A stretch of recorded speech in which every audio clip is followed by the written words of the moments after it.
show para magkapati-pati. Hindi. Ayoko siyang patiin dahil lang sa show. Ayoko siyang patiin dahil wala pa sa kaya na patiin ko siya. Hindi ko pa siya mapapatawad hanggang ngayon. Kaya lahat ng invitasyon nila sa akin, hindi ako ma-attend talaga. Sila na lang. Mag-attend lang ako sa press call dahil sa press call, importante sa akin ito. Kasi lahat ng mga press dito ngayon mga kaibigan ko. Hindi pwede mag-attend ako dito, kaya dito ko. At saka ako matagal-gil, di ba? Kaya kung isipin ng mga tao na pagkakalit ko naman, hindi ko binabati.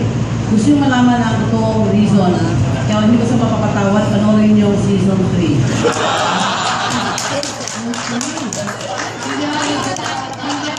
Hindi ako nagpo-promote. I just want to truth. Kasi maraming sabi, ate, hindi pa binabati ang anak na, binabati na siya. Hindi ako ganyan kasi. Hindi ako ganyan. Minsan 3 years to sa binabati. Ngayon 2 months lang pala. 3 months lang. Ano ba lang 3 months?